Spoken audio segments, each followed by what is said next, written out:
वालेकुम एस्पिरेंट्स। उम्मीद है आप सब खैरियत से होंगे। तो आज हमारे जो सुपरवाइज़र पोस्ट थे सोशल वेलफेयर डिपार्टमेंट के, तो उनके आज सिलेबस आ गए हैं। तो सिलेबस में कुछ नई चेंज देखने को नहीं मिली, तो लेकिन सोशलॉजी में कुछ चेंजेस देखने को मिली। तो ये इन्होंने नोटिफिकेशन आज ही निकाली थी। तो इसमें से अगर हम सिलेबस की बात करें तो सिलेबस में पहले ही हमारा आता है जनरल अवेयरनेस। तो उसमें कश्मीर का अलग से आता है और प्रोबेबिलिटी रहती है कि कश्मीर के जो जनरल अवेयरनेस है उसमें से क्वेश्चन ज़्यादा आते हैं।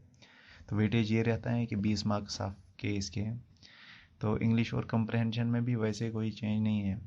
रीजनिंग भी ऐसे ही चलती है, साइंस भी है। एप्लीकेशन बेस्ड जो कंप्यूटर हैं वो भी वैसा ही का वैसा ही है, लेकिन स्पेशलाइजेशन में कुछ चेंजेस देखने को मिले। यहाँ पे अगर हम देखें तो एफ से क्या यहाँ पे नया है कि इंडियन कॉन्स्टिट्यूशन इन्होंने ऐड किया है, पॉलिटिकल और फिजिकल डिविजन्स ऐड किए हैं, डेमोग्राफी तो उसमें भी था, बाकी सब वैसी ही चीज़ें हैं।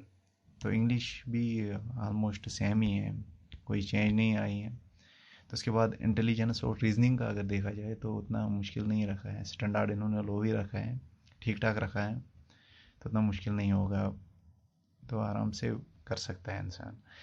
तो उसके बाद अगर साइंस की बात करें तो साइंस में कुछ टॉपिक्स इन्होंने डिलीट किए हैं और कुछ ऐड किए हैं नए, जो हम आगे लेक्चर्स में देखेंगे क्या क्या होता है। तो उसके बाद कंप्यूटर का देखा जाए तो कंप्यूटर में भी कुछ नया नहीं आया है, वही पुराना घिसा पिटा है। तो अगर स्पेशलाइजेशन की बात की जाए तो पहले ही सोशलॉजी का टॉपिक आता है आपको, जैसे सोसाइटी कम्युनिटी है, स्ट्रेटिफिकेशन है, वो कास्ट बेस्ड सिस्टम, वो बाकी चीज़ें आपकी इसमें आ जाएगी, मैरिज किनशिप फैमिली वो टाइप्स इसके। तो उसके बाद जेंडर इनइक्वालिटीज इश्यूज, ये सोशलॉजी के टॉपिक्स हैं आपके कुछ। तो ये भी सोशलॉजी का ही टॉपिक है, human rights concept and evolution बाकी चीज़ें, पॉवर्टी एंड एम्प्लॉयमेंट, ये भी सोशलॉजी का ही है। तो उसके बाद अगर देखा जाए तो उसके बाद दो टॉपिक्स हमारे और आते हैं जो हमारे न्यूट्रिशन के टॉपिक्स आते हैं।